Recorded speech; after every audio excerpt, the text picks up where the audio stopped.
Eccoci, siamo di nuovo qui con Sì, questo episodio di A Gamba Tesa di sì, venerdì 4 agosto 2023, un episodio diverso da quello che registriamo di solito. Davide, è sempre venerdì, sono sempre le 7 della mattina, però oggi lo facciamo da qui, dallo studio, è una novità, insomma, la stiamo sperimentando e cosa siamo? L'ottavo episodio, se non sì. sbaglio, l'ottavo episodio. Torniamo con un argomento che abbiamo già affrontato. Ed era inevitabile affrontare un'altra volta. Esatto, perché nella giornata di ieri sono emerse insomma varie notizie, anzi è abbastanza certificato che il Milan probabilmente cederà Charles De Ketelare all'Atalanta. Adesso mi dai un po' di cifre, qua Sì. valuteremo come abbiamo fatto un po' l'altra volta in realtà, ma più che sul giocatore, sull'operazione Sì. oggi, e quindi ci picchieremo come ci piace fare a noi. Qui Anche lo perché qui possiamo Esatto, farlo. esatto, Qui quindi possiamo occhio, farlo. occhio alla testa perché potrebbe arrivare. Eh? E allora Davide, nella giornata di ieri cosa è successo? Ma è successo che quello che era stato un interesse, l'Atalanta, perché l'Atalanta è da un mese che è interessata a questo giocatore, l'interesse si è trasformato in un'offerta. In un'offerta di che tipo? In un prestito oneroso, a meno che non cambino le cifre all'ultimo minuto. Si parla di un prestito oneroso da 3 milioni di euro con diritto di riscatto a 23 milioni di euro e con lo stipendio nell'anno di prestito interamente pagato all'Atalanta. Quindi 2 milioni di euro di stipendio pagati interamente dalla società, in questo caso che beneficia del prestito. È una trattativa che si concluderà probabilmente in queste ore e che vedrà l'esperienza di Charles De Ketelaere molto probabilmente terminare al Milan dopo solo un anno. Quindi le cifre e i numeri sono queste. Ricordiamo che il calciatore ha avuto delle altre offerte, non ha avuto offerte, diciamo, il Milan non ha mai ottenuto quello che chiedeva. Non sono mai arrivate offerte da 28, dai Sì. 28 che non ti Che è facevano la fare. quota che adesso il Milan ha ancora a bilancio, no? Esatto, che non ti facevano fare minusvalenza. Sono arrivate le offerte di prestito con diritto, sono arrivate le offerte a titolo definitivo troppo basse, il giocatore ha rifiutato alcune possibilità, è rimasta l'Atalanta, l'offerta convince l'Atalanta, convince la squadra, probabilmente convincerà anche il giocatore, il trasferimento si farà nelle Tra prossime l'altro ore. giocatore che andrebbe ad occupare nel 3-4-2-1 di Gasperini il ruolo che fu di Ilicic, insomma che fu di Insieme a tanti Lookman giocatori. dietro la punta. Esatto, quindi vedremo alla punta sarà il Bilal, De Ketelare e Lukman, insomma un attacco Sì, comunque da scoprire. Allora, qui come ci affrontiamo? E qui ovviamente noi vogliamo sapere la vostra, quindi sotto, assolutamente. qui sui commenti, oltre che like perché è gratis, oltre che ringraziarvi per i 30.000 iscritti Grazie qui su ragazzi, YouTube, veramente il cuore. continuate esatto a iscrivervi, ma commentate perché non tanto l'avreste fatto, non l'avreste fatto, l'operazione, perché Mm, per me è importante cercare di capire questa cosa qui, mm. perché un conto è, ed eravamo più o meno tutti d'accordo su un titolo definitivo, 28 milioni e tutto il resto. Qui però il Milan cosa fa? Ed è questa la mia posizione, quindi te la dico subito e poi lascio a te. Il Milan rinforza una diretta concorrente con un giocatore che l'anno scorso ha fatto male e siamo tutti d'accordo, con un giocatore che deve mostrare le sue qualità in Italia e quindi è Mhm. un grosso punto di domanda.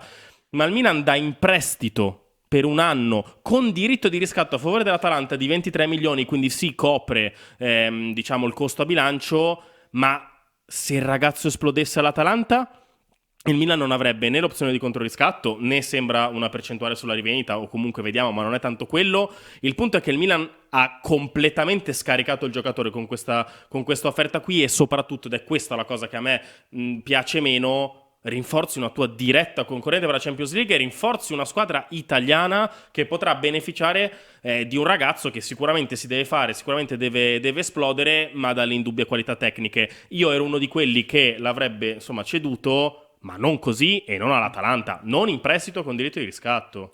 Allora, innanzitutto io voglio darti la mano, nel senso perché siamo sempre di opinioni diverse. Secondo me dice una marea di... Non posso dirlo, però voglio darti la mano perché in segno di rispetto. Son bravo con l'eloquio. E ti dirò anche che su una cosa sono d'accordo con te. Non mi piace in generale vendere calciatori alle dirette concorrenti, perché il Milan ne ha beneficiato in passato, Seedorf e Pirlo, con Coco nell'operazione, la magia di calciomercato, ma con, per esempio, qualcuno citava durante le varie trasmissioni di Radio Rossonera Edgar Davids con Mhm. la Juventus, è successo un po' il contrario.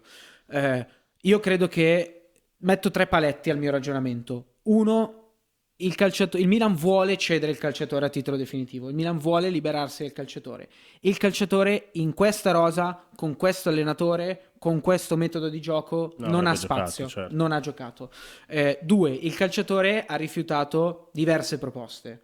Perché su di lui c'era la Real Sociedad, una squadra molto simile all'Atalanta, con pressioni simili, poche, con obiettivi uguali, il qualificarsi in Champions League, ma va bene anche l'Europa League o la Conference, insomma l'arrivare in Europa, e quindi parto da questi paletti. E tre, c'è la volontà del giocatore che era quella di rimanere fortemente, ma che secondo me può essere un pochino rimodellata. Però rimanere anche lì, rimanere in Italia, anche questa sia per lui che chiaramente per il Milan, per me Sì, non una è buona... la... No, per me no, non è la scelta giusta perché non ti sei invece sì. ambientato, vai a giocare in una squadra che gioca comunque un calcio verticale, comunque un calcio rapido, un calcio veloce e ad oggi tu hai dimostrato di non saper giocare in una squadra così. No, ma il problema di De Ketelare non è stato la velocità del calcio, il tipo di calcio, secondo me è stato più il palcoscenico, il rapporto con l'allenatore e i problemi a livello di adattamento mentale, psicofisico, anche chiamiamolo Certo. così, che ha avuto.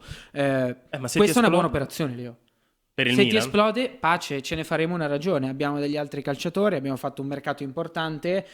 Non come continuiamo a dire, no, ogni volta Milan beffato, non possiamo ogni volta allora ricadere nel rimpianto Milan. Sarà un rimpianto per il Milan. Il calciatore in questa rosa non ha spazio. Il Milan vuole vendere questo calciatore. Con questa operazione, secondo me, è buona. Il Milan vedrà il calciatore. Poi io l'ho detto anche nell'ultimo episodio su De Ketelare gamba tesa. Io questo giocatore avrei voluto vederlo come mezzala destra nel 4-3-3 e avendo visto anche le ultime amichevoli come ha giocato Loftus-Cheek in quella posizione, ribadisco il fatto che mi sarebbe piaciuto vederlo lì. Però se l'idea della società è chiara, perché non avvallare questo tipo di operazioni? Le operazioni secondo me economicamente è buona perché con 3 di oneroso e con 2 di stipendio pagato all'Atalanta vai praticamente a pagarti la quota di ammortamento del prossimo anno. Quindi dovesse tornarti non costerebbe più, il Milan non chiederebbe più i 28 milioni che chiede quest'anno, ma ne chiederebbe una ventina, Però 20. se dovesse tornare vuol dire che ha fallito all'Atalanta. Se dovesse tornare e allora vuol dire non lo che ha venderai fallito. mai a 28, Sì. ma neanche a 15 e neanche a 10. Ma riusciresti a impostare un'operazione simile a quella che hai impostato adesso?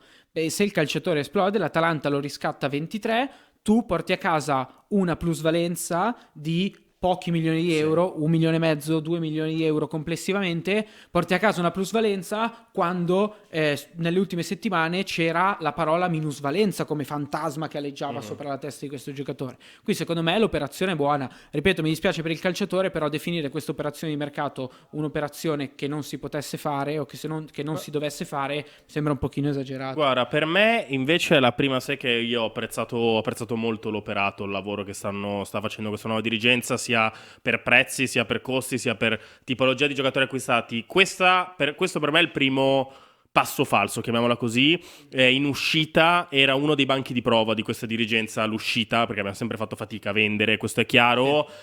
Tonali è stato il primo, diciamo, passo importante, perché comunque c'è avuto un giocatore a una cifra molto molto alta, che forse non gli valeva così tanto tutti quei soldi.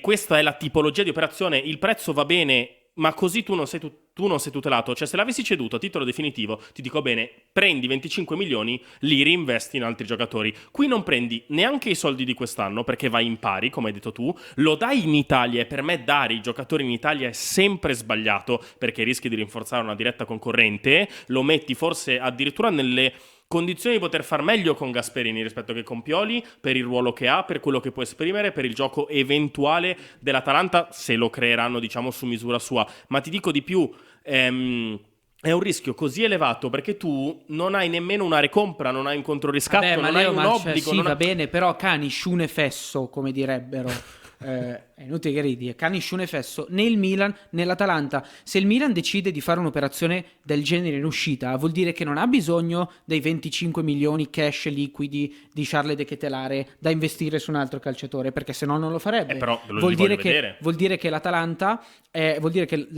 non è che se tu vai dall'Atalanta e gli dici allora sì, te lo vendo a 28, però metto un'opzione di recompra a 30, me lo ricompro quando voglio, e l'Atalanta dice senti bello, anche no, cioè perché dovrei fare un'operazione che alla fine porterebbe più nelle casse a a te rispetto che a me, cioè io cosa ci guadagno? 2 milioni da un giocatore che magari mi ha fatto benissimo Vabbè, lo metti a 40.